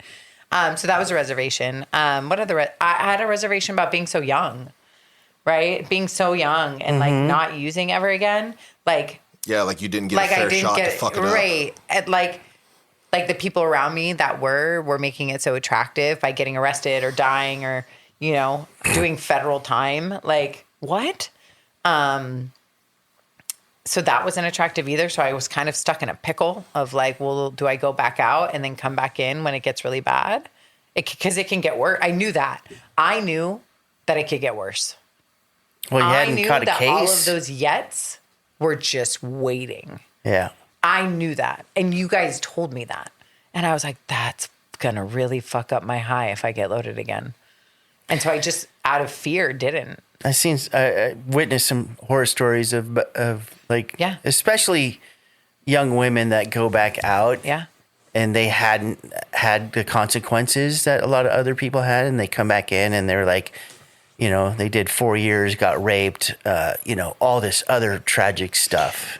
I think too, like the consequences validate it. When you don't have those consequences, you're like, oh, well, I wasn't that bad. It's fine. I'll be fine. Yeah. You know? And if there's a little piece that tells you like, well, I'll just find my way back in. And I think that after I've watched so many people do that through the years, once I did start attending funerals in my first year for people that I was clean with, and then they died. And I was like, oh shit. Right. Like I was just on a camping trip with this person. They took one more shot and they're gone. And so that started to really become a reality for me. And then I would watch people go back out and come back in, and they couldn't figure it out. They couldn't figure out what I was trying to do when I got here. Like if you just did this on Monday and this on Tuesday and whatever, you know, like it still wasn't working. And you like, ever seen like somebody that you knew in recovery go out and then come back and like their brain is shot? Never yeah. the same again. Yeah. Yeah, I've seen so many people Bunch of come them. back that were like, you know, kind of functioning people. And then now they're just like looking at flies on the walls and stuff. It's horrible. Crazy. You know who's back? So, yeah, just, He's in treatment right now. Did Yeah? I tell you in that text last night? I'll tell you later. Remind me to tell you. Actually, I'll just text you right now so I don't forget. okay, all on a podcast. Hey, you know who's back? So-and-so. Okay, good. Shout out to so-and-so. He needs it, dude. I hope they say. So He'll be at that meeting tonight if you guys end up being able to go. we'll see. Yeah. Fears, like fear of never getting loaded again. I think we talked about that. Fears of being alone, fears of never getting it. Like I think Never there's- catching on to the program, you mean? Yeah, I think, and this still exists for me today, even with 23 years, right? What like that how? I still feel like I'm not getting it all the way like other people, right? Like I stay at this point because I'm way too terrified to go back out there. I don't feel the obsession. The obsession to use has been lifted. Doesn't mean addiction doesn't show up in other areas of my life, because God, I'll be damned. If drugs were just the problem, we'd be living a different life. But like here we are, because you know, addiction manifests itself all over. But there's still this fear of like I'm doing it wrong. What gives you that idea that you're doing it wrong? Okay, so for Like, example, specifically? right? Like you go to a meeting and somebody like quotes the book. I can't do that shit. Like Neither can I. I spoke yesterday at a meeting. I Everybody's- had read the SPAD yesterday morning with my sponsor, and then right before I spoke, I looked at her and I was like, "Hey, what was that reading about today?" She was like, "I don't remember." I was like, "Me neither." Like, so it's so hard. Like, so I feel like because I can't do those things, that like I I'm don't doing even it wrong. remember driving here. Hey, I want to point something out to you, okay? I do have. Let me. I Just got a question. Remind me. I have a question. Okay, you got a question, and Write then it you're down going in to your text phone. me, and then, Yeah. anyways, Send you a picture. yeah. Listen, this was pointed out to me years ago when I had similar ideas about myself, right? Like, because I cannot remember literature or anything like that, the person pointed out that each of us has a specific, like, role or thing that we do really good, or a niche. You know, we each have our own thing because we're not cookie cutter addicts that do this thing the exact same way throughout our lives. And like, you know, it was pointed out to me that I interact with people really well with like, you know, sponsorship or whatever. And Josh and I have a friend that if we ever want to know what's in the literature, we ask him and like, hey, what does it say about like integrity? And he'll go like chapter 7 is like in the section where it says this, it talks about integrity. And I'm Paragraph like, 3, chapter 7, Yeah. page 44. yeah, he knows everything. And, you know, specifically, he's really good and a great resource for that. And you are good and a great resource for other things besides citing the literature. Thank you. Yeah. So if Yeah, it's hard. different styles of recovery work better for different people. I don't know any literature either. Like, I can't even. Most of the time, I wouldn't even be able to repeat all the cliche shit like that everybody says. If you ask me to like What is that? What's your favorite slogan? I'll fuck up the third step prayer sometimes on the way out. Like, I'm serious. Like, I don't. Hey, whatever. I show up though. I show Yeah. up. I do what Yeah. works for me. Like, I have my assets, and I bring those to the table. My question is, where is obsession or the addiction showing up for you today? Good question. God, that's Yeah. such a good question. I've been thinking about that a lot actually recently. I think imposter syndrome is a thing that kind of haunts me, right? The obsession of like, am I doing things right? Whether it be at work, whether it be being a parent, whether it be in recovery and being a sponsor, like that still kind of haunts me. And some days I'm not in that space. Can I ask a question about that? Yeah. So does that mean like you feel like all of the things that you're doing aren't really you? You're doing them because you feel like they're what you were supposed to do instead of doing you, like acting out who you are? No, I think yeah, that's a good question. So I think that it's more like when I hear about, so I was on the phone with a really good girlfriend the other day, and she was talking about some advice that her sponsor gave her. And I was like, oh, that's really good. I never would have thought of that. Am I doing it wrong? You know what I mean? Like it's the comparison thing. Yeah. And like why I make that about me. It hasn't, it all goes back to like that triangle of self-obsession pamphlet that we have, which I think is really good. I'm not going to quote it because I can't do that, but I know when I read it, I feel really good about it. And so it's just a matter of like, am I enough? Am I good enough? And so I listen, I think people kind of see me as an extrovert, but really like when people are talking, I'm an observer and I'm listening and I'm thinking and I'm like, wow, where did that come from? And where did they get that? And oh, that was really good. And like, how come I didn't think of that? And like, is that something I should be figuring out? And like, it's more of that kind of piece, right? Like, here's another point I'll give you to combat that particular thing. Okay. Look around at where you're at with other people in your in your immediate circle. Like look at your friends right now and look at the people that you sponsor.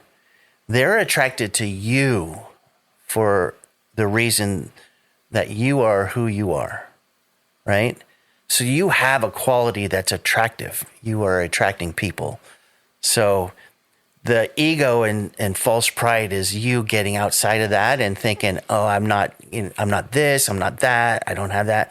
But the humility is if you sit inside your heart right now and look around you and you go, oh, these are amazing people that I have around me. These women that I sponsor look to me because I have something they want. So that's like something that you can fall back on to combat that thoughts in your head. Terrible neighborhood to hang out in. You feel like you want to dig into something. I'm here for it. No, I mean that his statement just now kind of covered it, but I just wanted to get some clarification on so like what I'm hearing is that there's the idea that creeps in that you're not doing enough or that you haven't accomplished enough or Correct. Okay. Then that's what you meant by imposter syndrome. Right. Okay. Or I'm not doing as good as fill in the blank. Just comparison. Just the comparison, a lot of comparison. right? Yeah. Yeah, Not able. Like, My girlfriend and me talk about this regularly. And it's so easy to slip into a spot where it's like, nothing that you do is good enough. I'm not saying that's where you are. I'm just saying like, I do it too. Like if I'm not, I have to stay busy. Like I have to stay busy to shut that shit up sometimes. yeah. What do I tell you? What's the most common thing I tell you? 2-foot drop. 2-foot drop. Yeah. In your head, you're telling yourself, I'm not enough. I'm not good enough. I'm not doing it right. When you do the 2-foot drop, that's what I was talking about. It's all thoughts. Yeah. And so when you get into your heart, you're like, that's when you look around at your friends and you have a honest self-examination of where you're at. And you're going, you know what? I am exactly where I'm supposed to be. I have a great life. I realize my thing is because I sometimes just trying to drop into my heart isn't quite enough. And so like I have to logic it somehow. And so what I'll do is like, I will consciously like, sometimes the thoughts are so overwhelming that my feelings, like I can't even get to them. So it's more of like, those thoughts that I have in my head right now aren't even reality. I'm literally generating this shit mess in my head it's not even fucking real. Shit mess. And so regardless of whether or not they're spinning and they're there, I will like almost go into denial. Like that is not real and act as if until the action filters that shit out. And then once it filters it out, then I can get into like, I'm a cool motherfucker, dude. I love me. Like the people around me love me. Like, and what I'm doing, not only is it enough, but it's probably too much. Like, that like it's, I have a lot of, let me take that back. I have some people in my life that I'm very close with that I watch struggle with it more than me. And it's fucking rough, man. Like it's crazy what we will do to ourselves. Yeah. It is. It's so nuts. Like it shows up for me in like sneaky ways because like I have a little bit of success in trying shit. Like I'm like, I have an idea. I'm going to try that. I think that's going to work. And then I do it and it works. So I'm like, hey, that was tight. I got another idea. And so like I will on some level fall into a pattern of thought that like it exists in the same pool of like not good enough comparison. I need more. I need to achieve more. I'm wasting my time. I'm not fulfilling my purpose. Like somewhat like those kind of thoughts, I'll fall into that. And then all of a sudden the creative part of my brain kicks on and I get an idea and I'm like, I don't say it, but if I do that, I'll be better. Oh yeah, or if I get this, yes, or if I get that. So my sponsor and I talk about this all the time because those things have happened to me over. Like I just got promoted, and then the obsession kicks in. And then my first thought is, I kept telling myself that if I got here, that like I don't know, all the world's problems were going to be solved. I don't know, and then I was also going to feel like I fit in the shoes, and like neither one of those things is true. You know what I mean? And so it's like that mark is never. If I just get this, if I just had that, if I just, and it's the comparing my insides to other people's outsides. But what I have learned is that it's such a fucked up comparison. It's so fucked up, right? What I think you feel, I'm comparing myself to what I think you feel on the inside. But I think I know what you think about me. Right? Quit thinking. Exactly. Change your vocabulary. No, it's more like it's not even what they have to think about me, but like you have it all going on. And what I have learned is that is never true, right? No. Everybody has their stuff, and nobody is perfect. And like being here and listening to people talk about these things, because like in the open world, nobody talks about this at like dinner with like normies of like, hey, you know what, I'm really dealing with imposter syndromes and I'm comparing my insides to other people's outsides and blah blah blah, and I'm just like, that doesn't happen, right? We have a deeper level here and people share about it and like people talk about it. I'm like, oh my God, I'm not the only one that does this. Thank God. At the same time, when I came in and I listened to Who is an Addict and Why Are We Here, and I was like, I'm not the only one that used when they didn't want to. Thank God. I'll call Kevin sometimes with like, I think that they think, and I think, and I think him like, dude, that's a lot of fucking thinking. That's a lot of thinking. And a lot of made up stories. I tell him, I go, I'm exhausted right now. Yeah. And I'm grateful for that because it's allowed me to get farther and farther away from that. Yeah. I still do it all the time, but what I've watched happen in my life in relationships with other people is that I see it in them now, and I'm like, hey, you're doing a lot of figuring right now, dude. Like you're crunching some numbers and none of it's that important. Or then like, you're projecting that and making that reality and you have no idea if any of that's true, right? Exactly. Like somebody can respond to me a certain way and I'll be like, oh my God, they found out about X, Y, or they're mad at me because of this, or they, whatever, they found out who I really am. I don't know, right? All the things we can tell ourselves. It couldn't be because they are having a bad day with their spouse or they had a bad day at work or they're just having a shit day, right? Has to do with me. All about you. So, I regularly, something I'll say often when that kind of thing happens is, let that motherfucker live, dude. Why are you trying to figure them out right now? Like, they're like, I think what they're thinking is this, and so I did this, and then the way that they reacted to that was this, and I'm like, dude, let that fucking person live. Yeah. Jesus. All right, so I have a question about, last one about fear. Is do you have any fears that affect the way you act in relationships?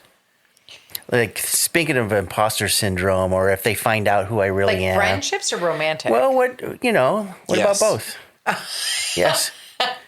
I think it's fear of abandonment. Yeah. I'm gonna get left. God, I can relate to that. Because I'm not good enough. But who's telling you you're not good enough? Nobody. She is. Okay. Yeah. Her. Nobody is. But like, so go back to what I talked about, like looking at your environment that you're in and your people Right. and stuff. And if you actually look at them right now, so think about who's in your circle. Do they really believe that you're not good enough? I think they think. Yeah. I think, no, this is how I really feel. I think I'm flawed, and I'm okay with a lot of those. But I think I make good material.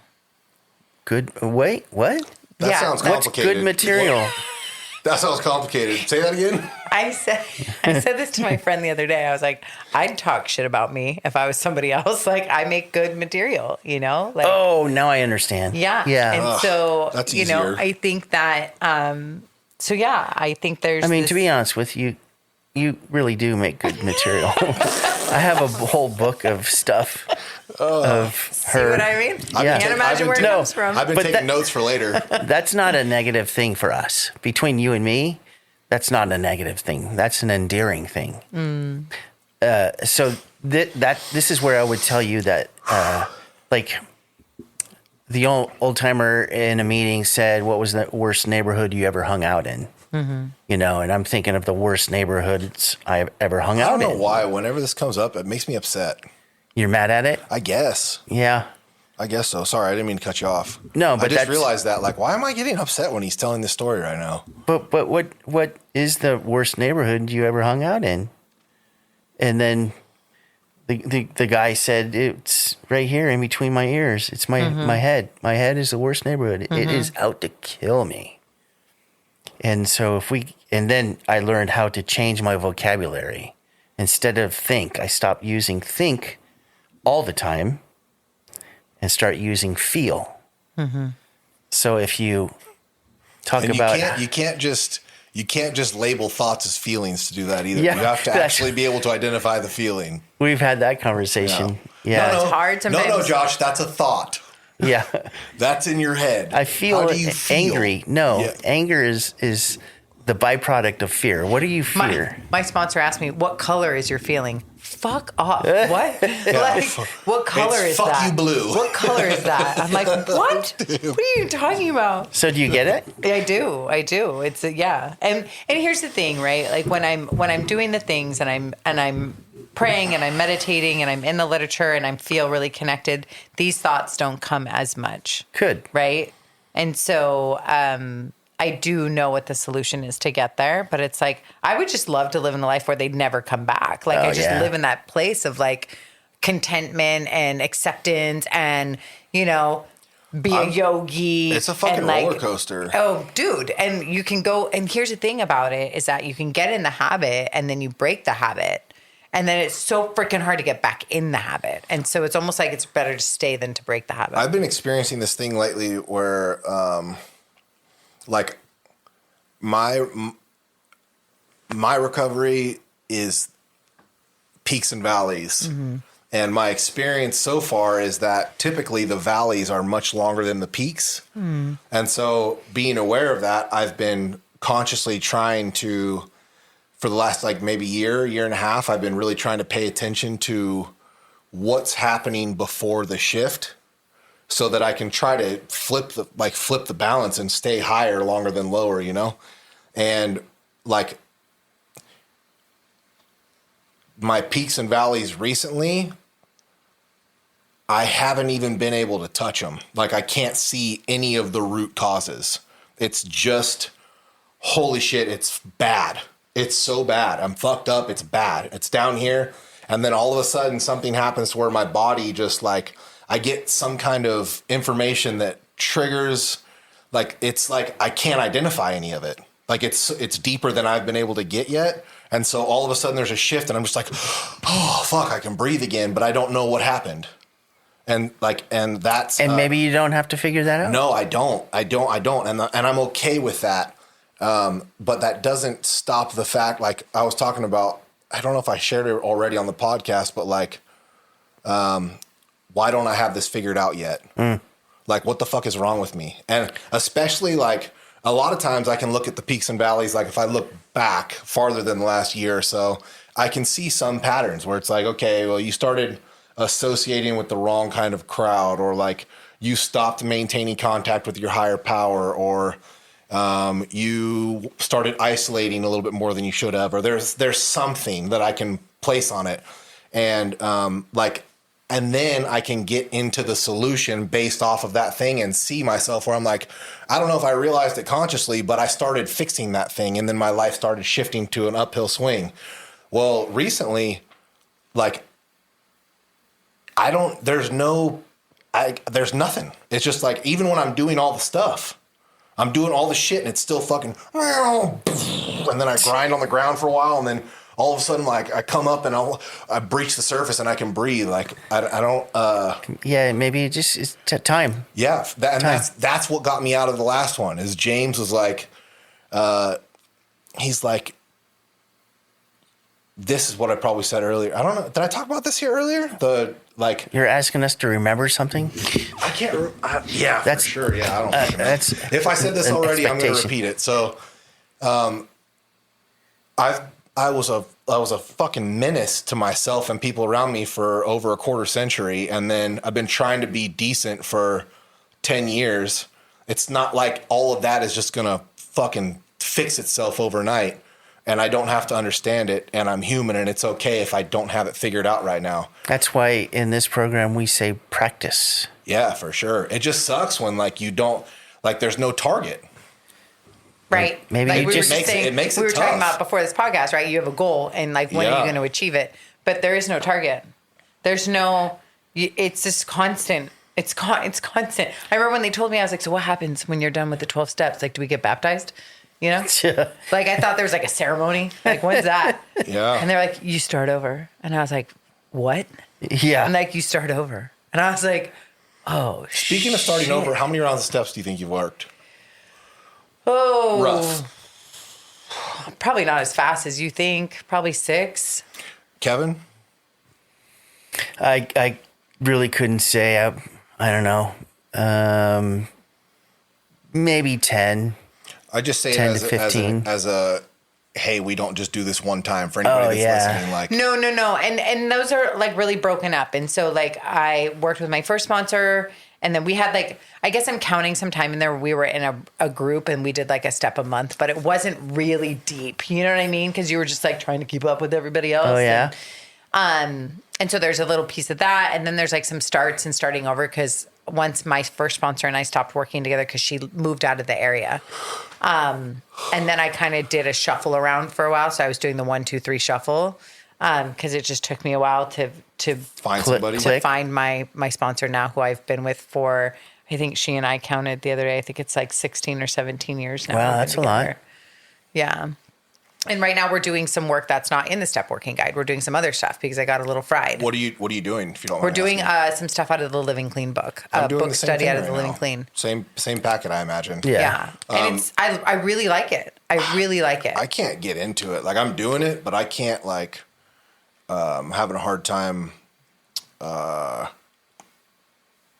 I'm having a hard time showing up for it. It feels like. I feel like and our group is too. Yeah. I considered having a conversation about possibly just, hey, this isn't hitting for me right now. I need to go back to steps. I haven't made that decision yet, but have you guys? I know you've done traditions and concepts. Have you done? I did traditions in that same group when I first started, but I did tell my sponsor that I want to do that next. And I think we're going to use the Guiding Principles book to do it, because it's like, let's work Yeah, smarter, use not it. harder. And so I think she and I are going to, maybe with this group that we started during COVID, that's going to be the next one. But I did it in early recovery, but the concepts I've done a little bit. I mean, all of these things, again, if I don't remember reading this SPAD yesterday morning, I sure as shit don't remember doing that work at the beginning of recovery. I just remember that we did it. I think like I said before, time, right? And so Yeah. practice. Yeah. Practice over time. It's the same thing with yoga, right? They're like, whatever's in your I have practice no idea today. what you're talking about. So in like yoga, Yoga. it's something that I actually have to, it's a tangible example for me. And I work with real life examples. Right. And so like when we're talking about personal and spiritual growth, it's hard for me because there is no metric. There's no, like, what is the data? Right. And when you're in yoga, Dude, she's doing math, dude. right. When you're in yoga, She's a lot like you. She's running the numbers. because I'm super data driven. Yeah. And when you're in yoga, it's a physical thing and you're pushing yourself. And then one thing that you could do one day, you may not be able to do the next day because it's not, as they call it, in your practice that day. Like you're just not, you meet your body where it's at. And they make it sound like, so like, that's fine. And I'm like, no, I'm going to fucking break my arm because I could do it yesterday. And they're like, it's just not in your practice today. Let it go. And I'm like, And they what say the it like fuck? that? They're so chill about it. I mean, depending on which yoga studio you go to, but we have a gem of a human in recovery that is a yoga instructor that Yes, we do. is life-changing. And Yeah. Does he do it with mini goats? no, she does not. Yoga goats? She does not, but Yeah. she is a gem and she is amazing. And there was something about the way that she talked that I believed. Her? That Her. picture on the wall. There she is. Yeah. That is a beautiful picture. You took that picture? Yeah. That's a With the beautiful picture turquoise of her. dress? Yeah. Yeah.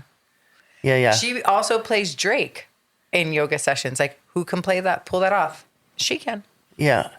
So back to I the can't believe- fourth step. So we talked about your childhood. Was there any like abuse that was triggering? So some people have like some specific abuse. I know. And it's a valid question. And a lot of people do. And a lot of people have this story. I do not. Which I is don't have this. something to be my grateful mom and I for. used to fight. And yeah. sometimes I got physical, but I really don't have this part of, Yeah. and again, against all odds, because with what my parents had to endure as children, yeah. I should have. Yeah. Yeah. Yeah. No, I agree. So fear, resentment. Now we're going to get into some like somewhat positive stuff. So how are you showing your gratitude today? I feel like this is a trap. This is a I'm trap. showing my gratitude today.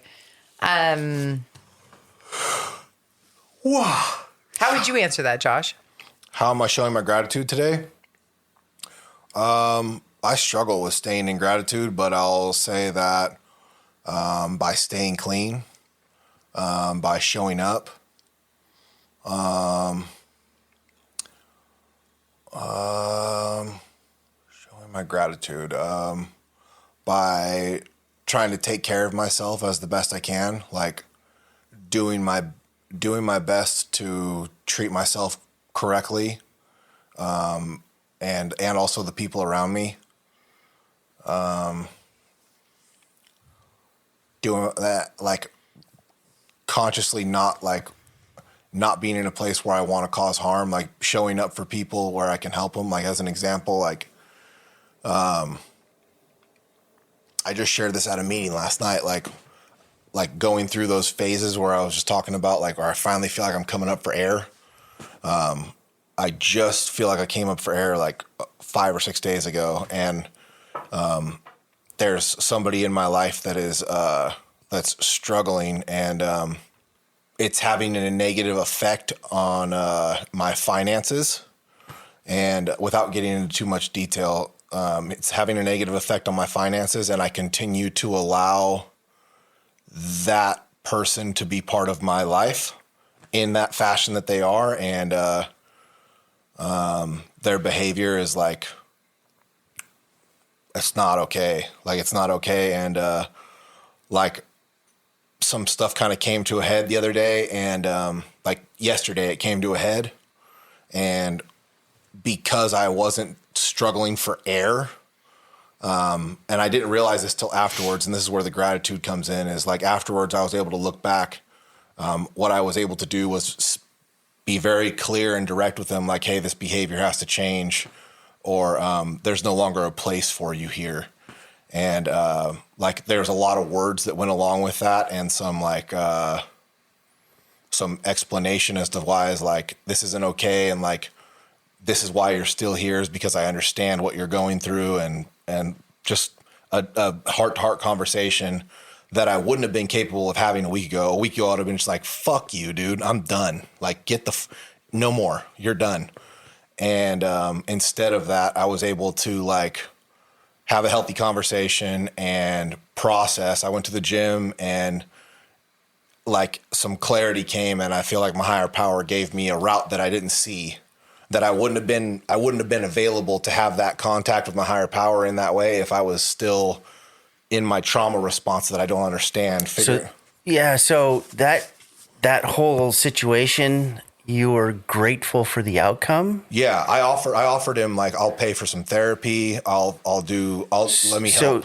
So that's how you showed your gratitude. Yeah, like is making yourself available. Yes. To support. Yeah. Instead of making it about you. Yeah, like I'm grateful that I'm at a place where I understand where he's at. Yeah. And that I can show up. That's great. Yeah. That was a long drawn out story. Yeah. Yeah. So does that give you an idea about gratitude for you? Yeah, absolutely. I don't know why I was trying to make that a little bit more complicated. It's not. So, I think I show my gratitude by continuing to show up to meetings and be there for the newcomer that walks in the door, right? That's lost and confused and doesn't know if they're in the right space. I struggle with that. I did until just recently, and God's presented me with, and I felt bad about it, answering a question from that Living Clean workbook, and then God gave me the opportunity recently, a couple times. What's that story? All of a sudden, a bunch of newcomers were dropped in meetings that I was at a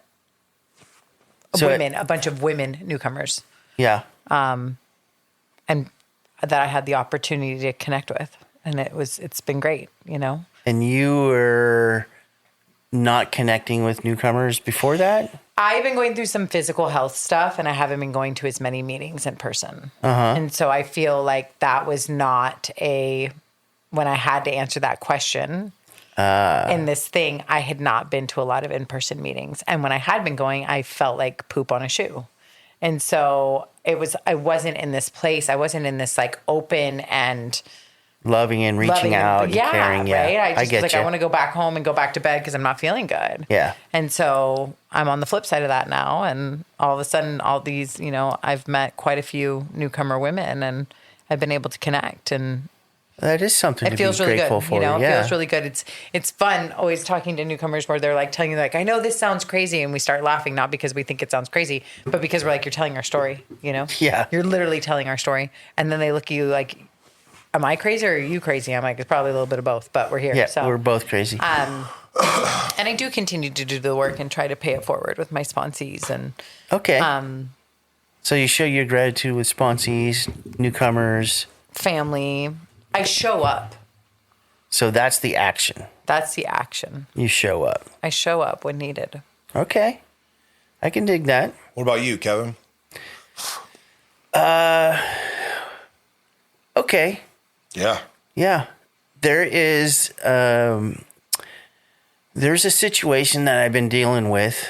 There's like an individual that's been in the area that I've struggled being in the same room with.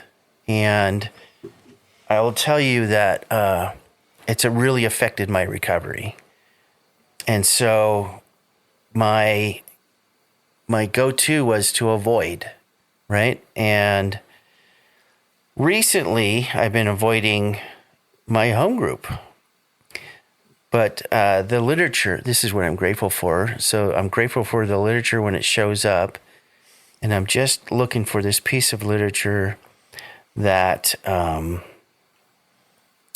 have read that pointed me in a direction where I was being selfish. And the part that I'm grateful for was that the literature changed my perception of where I was at with the person.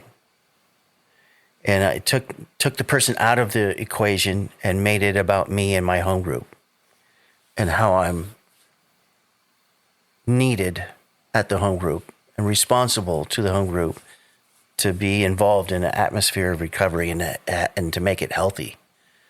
And so my action of gratitude is to return to that home group and participate.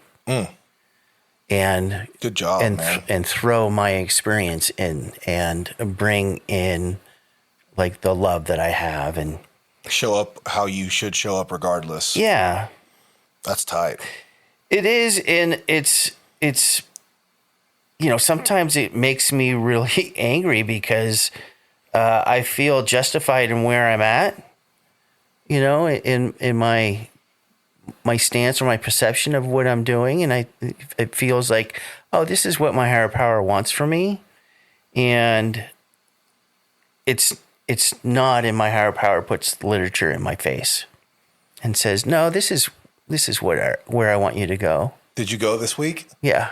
Nice. Yeah. And I plan on going, and so there's that action of not keeping my recovery to myself. I guess that would be it. And I don't do that everywhere, so there's a part of my recovery where I'm like really grateful for, the literature that I get to internalize. I guess that's where I'm going. So when I internalize the literature, I'm in gratitude. Yeah. So that's how I would answer that. It always shows up for us when we need it, as long as we're open to receive it. Yeah. Yeah. And I had not been open to receive it until, a friend of mine put it right in my face. Ta-da. Yeah. So what about assets? Yeah, I know. I told you we're on to the God, I positive immediately stuff. think of like a home loan application. Like, what are your assets and liabilities? What do you mean about assets? Well, I mean, you've done the 4-step how many times? A few. Yeah. And I will say, like, for it to feel, the first one sucked, right? Because you're going back through all these old memories and you don't remember. You're trying to like recall situations and you're like, guy with the blue hat at the bar, But like the second and third one were so much more pointed and relevant. And so assets. What about assets? What do you want to know? Like, When you think about rephrase that, use different language. When you feel about yourself, if you drop into your heart right now, oh, okay, I see what you're saying. and like, Yeah. what do you feel is like an asset of yours? Yeah. I just did this whole thing at work. We did this like assessment of our working styles. Yeah. And it's, I don't know, one of the 18,000, assessments that you can take. And one of mine is tenacity, which means like I just bulldoze through things like situations and blockers. And so how is this an asset, right? Is that I won't even allow myself to stand in my own way, right? That I know that I have to get through to the other side. And I know that there is another side. Yeah. Because there always has been. Again, back to the data, right? That I've been here for a little while. I have been through some stuff and I've always gotten to the other side. I don't get to decide when. I don't get to decide what is the one thing that I can do to get, because it's never one thing. It's a combination of things that gets me there. And when I get to the other side, I remember to look back. Right. Yeah. And acknowledge the things that it took me to get there. Oh, that's awesome. When you look back, do you look back in it's an asset if you don't cause harm on the way. As you Correct. look back. Absolutely. And when I look back, it's not, and no, I'm not talking about harmful situations. I'm talking about situations where I learned, where I grew, where I, that were pivotal and changed me.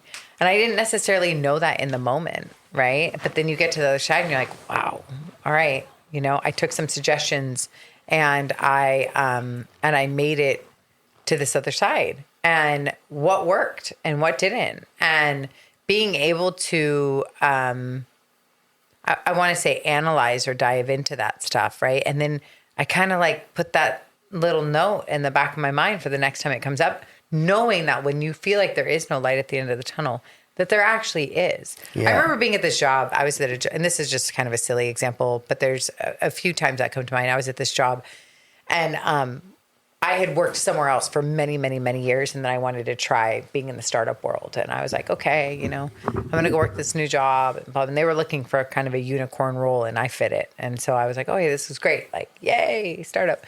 And within the first 2 weeks, I was crying in the bathroom. And I was like, this is terrible. Really? Like, what did I do? Right. And I so filled with self-doubt, and like so much of us is wrapped up in what we do for work, right? Like it validates us, or it could also bring us down really quickly. And I was like, what did I do? Blah, blah.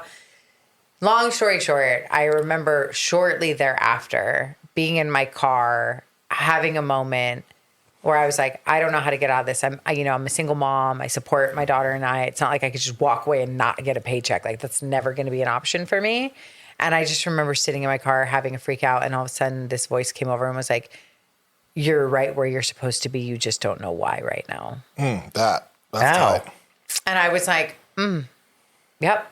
And so I just wrote on that. That's all I did. I wrote on that. Did I continue to show up? Did I continue to voice my grievances? Did things change in the interim? Yes. I won't go into them here, but it was a lot, right? Like in a positive way. And I still was like, I'm here for a reason. I'm here for a reason. I'm here for a reason. And little did I know that the person that I was working with at this company was going to bring me to the company that I'm at now, which has been an amazing opportunity for me, right? And a learning opportunity for me. And so I also apply that to my personal life, right? When I'm going through some stuff, it's like you're going to learn some stuff. It's going to hurt a little bit. But then whether it's that I get to pay it forward, or it shows up again in my life, or I now don't doubt those things. That's the tenacity asset. That's the tenacity, right? Of like, all right, we're going to do this. It's going to suck. It's not always going to be fun, but we're going to learn some stuff in this process. Embrace the suck. Embrace the suck, right? Yeah. There's tenacity and like you have something else. Yeah, I mean, like another you feel like you asset. want to say something. Well, we've done this before. We went around the room and we told each other the assets we see in them. And I don't want to like give you all the answers. Do you have? Feel free. Yeah, you're an absolutely comfortable person to be around. With those that I love and I trust. Yeah, like you're my Put safe me person. in a room You're where I am not comfortable and I am quiet and I don't speak. No, I get it. I get it. I'm the same way. I have high social anxiety unless I'm with my people. Yeah. I totally understand that part. But you do make it safe for people. You are a safe person. Safe with emotions is what I'm talking about. Like I can cry on your shoulder and not, feel weird about that. I just feel safe. And so that's another asset of yours. Thank you. Yeah.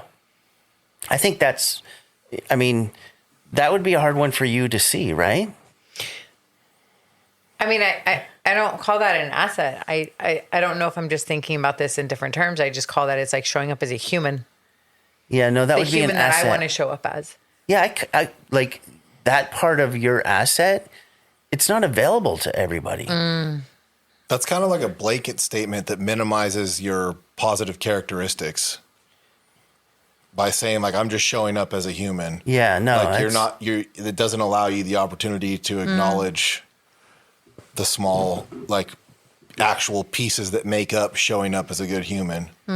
Yeah, exactly. Because not everybody is safe. But do you see what I'm saying? But you are. Thank you. And there are people out there that just is not safe for somebody to go and talk about feelings and cry on their shoulder. So that's part of that. Kevin values your safety. I can see that. I Yeah. value his. There's one more asset of yours that I don't think you recognize enough. And that is the fact that you have experience and knowledge and of the program and in life experiences that people on the outside see, hear, and believe in you. And I think you've talked about it before about like imposter syndrome or whatever, like, oh, I'm not doing it right. Someday I'm going to get it. And people on the outside that are attracted to your recovery already see you as, I don't want to say like put you on a pedestal or anything, but along those lines, like you're somebody that they can go to. And that's a lot of times we don't recognize that in ourselves, that you're an asset, you're as yourself. Thank you. Does that make sense to you? I mean, a don't little know bit. if I I- think that we all kind of go through things. We experience things, life, and then we're able to help that for the next person who's struggling and is lost. And There's a difference there. You share it. You've talked about your learning experiences. Not everybody does that. Not everybody will be so out with what they've gone through in their experiences. A lot of people are just quiet, sit in the back of the room and don't share, and they don't have that exterior attraction. So you do, Thank you. especially with especially young women that you reach out to. Why? I was one. Yeah, that's what I'm saying. That's what I'm saying. So we got that going for us. I barely know you, and I've heard about your impact with women in recovery. Thank you. Yeah, so that says something. We're not even from the same area, so Yeah, true. yeah.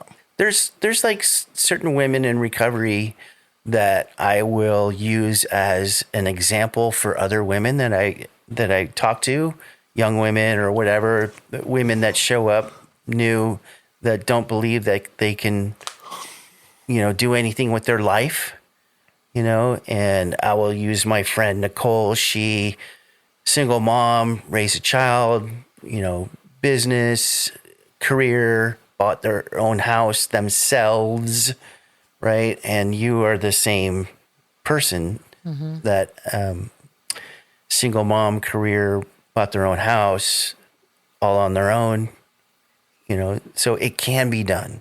Great example. Yeah. Yeah. I have just one more question about like one of your craziest experiences. Do you have any more questions? No, we're already at that spot. I guess it's been Yeah, it's 2 hours. couple hours. Yeah. What's your when you think of chaos or crazy or fun, entertaining, using or not using story that you've been through?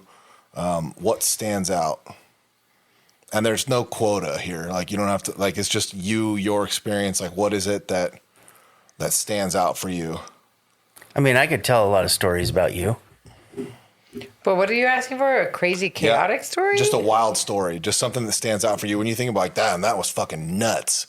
Yeah. Anything in your using, when your war story that you don't ever get to share at a meeting? Like that one time when I was in band camp and that. I think the craziest time for me is that when some stuff had gone south and I was in this house in South City, it was the middle of the night. Were you getting loaded? Yeah. Oh, Okay. yeah. And there was a little boy that lived in that house. And Little boy, like a 6-year-old? like younger. Oh.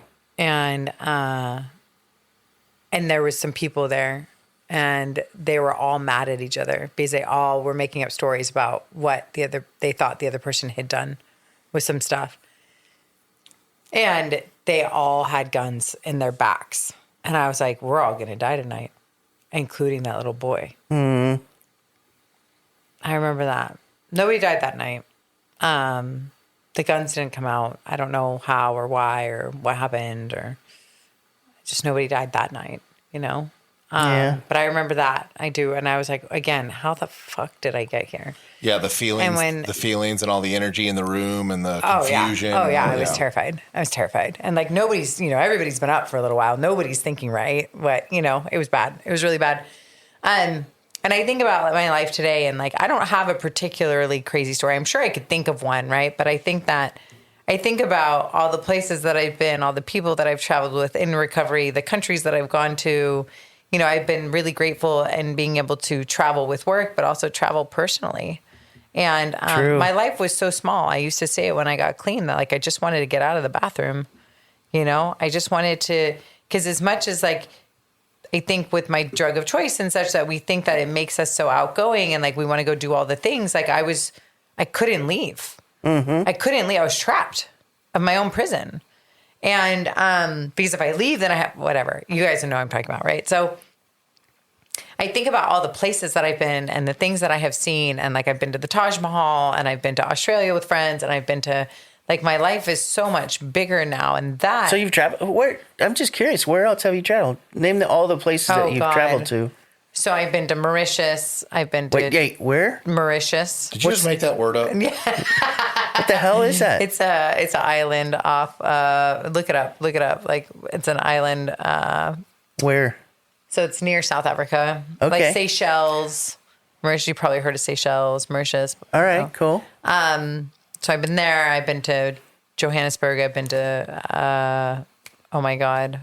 You've been to India. You talked about India quite a few times actually. Yeah. Brazil, Australia, and then like all over the United States, UK. Like England, right? Mm-hmm.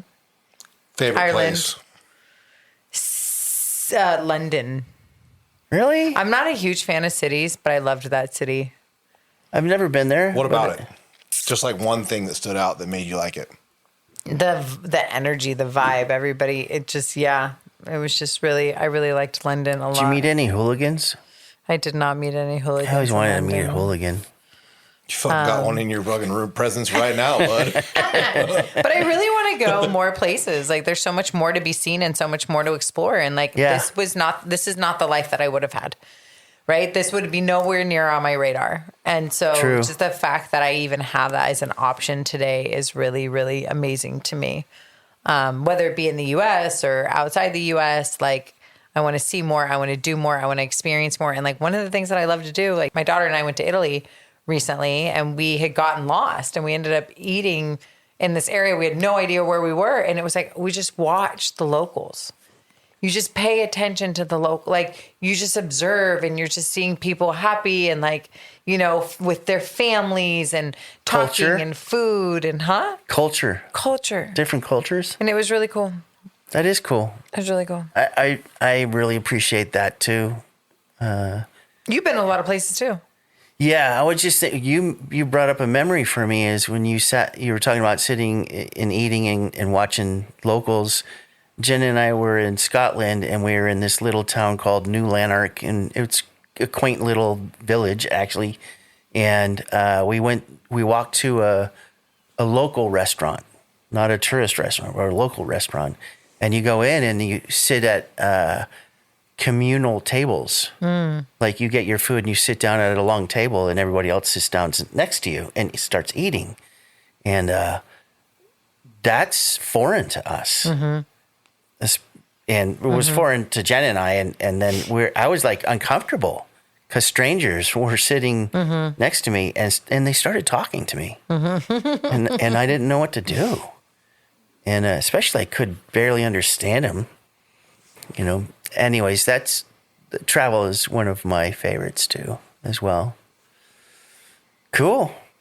So I really appreciate you being willing to do this.